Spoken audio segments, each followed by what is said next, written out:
guys, today I want to talk about proper seating with your cello. There's a few steps to take and a few things to look at, so let's get to it. First things first, let's talk a little bit about anatomy. So we're going to be talking about these bones in particular. We have your spine, your sit bones, and where the tail used to be. Yeah, we used to have a tail. That's a video for another time. The kind of chair that you use is going to be important for the cello. Let's take a look at one of mine. This chair has a flat bottom on it, completely flat. It doesn't have a scoop in the middle that forces me to perch in the way, and it supports my sit bones on the edge, and that's what I really want you to know, that the edge is incredibly important. Let's turn this chair around so you can see it a little bit better. That's better. The only part of the chair you're using when playing the cello is this front part right here. I want you to feel where your sit bones are. Don't worry, I'm not going to look. I'm talking about these. Feel where those are? I want you to place those sit bones right on the edge here, not falling off.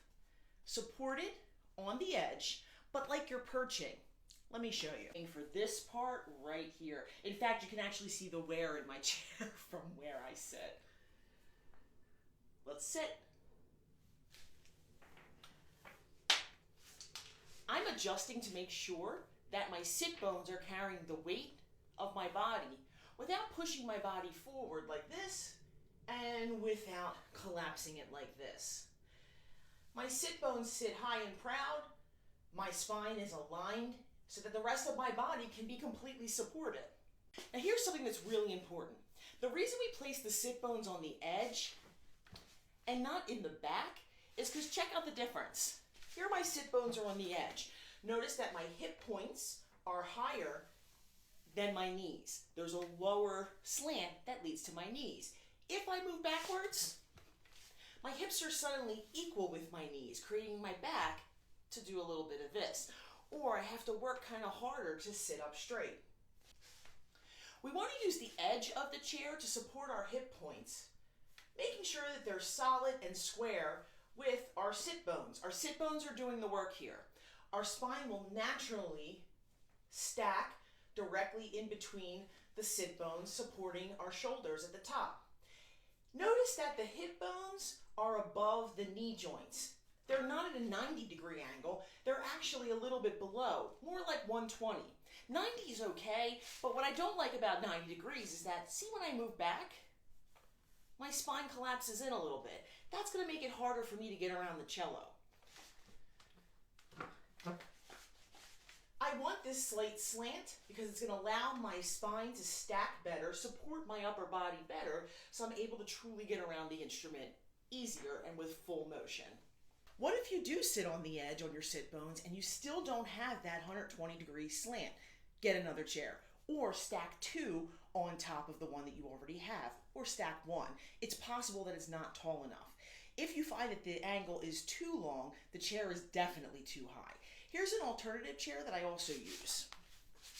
Notice the flat bottom. That's really important. If there's a scoop in the center, it means that my body is going to lean back as I'm holding the cello. And that's not what we want. That creates stress on the spine and the body. I'm looking for complete alignment. Now you've got your chair, you know how to sit. Let's put it all together. Adjusting sit bones.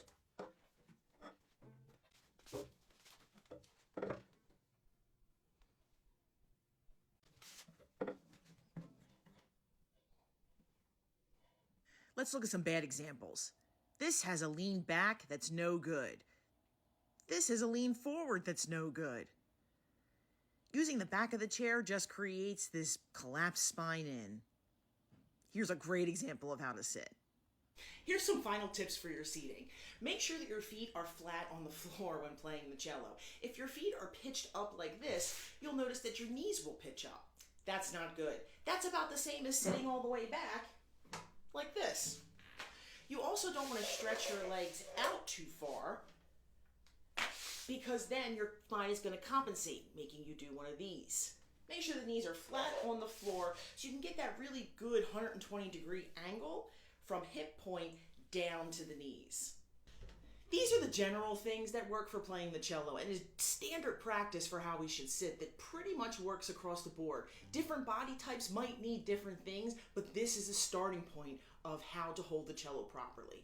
From here, you're going to be able to play with clarity, tone, and intonation, good intonation, because all of your muscles and all of your bones are stacked, ready to do the job that your body was set here to do. Our bodies are amazing things, so let's do right by them and make sure that we're giving them everything they need to do the job for us. Thanks, happy playing!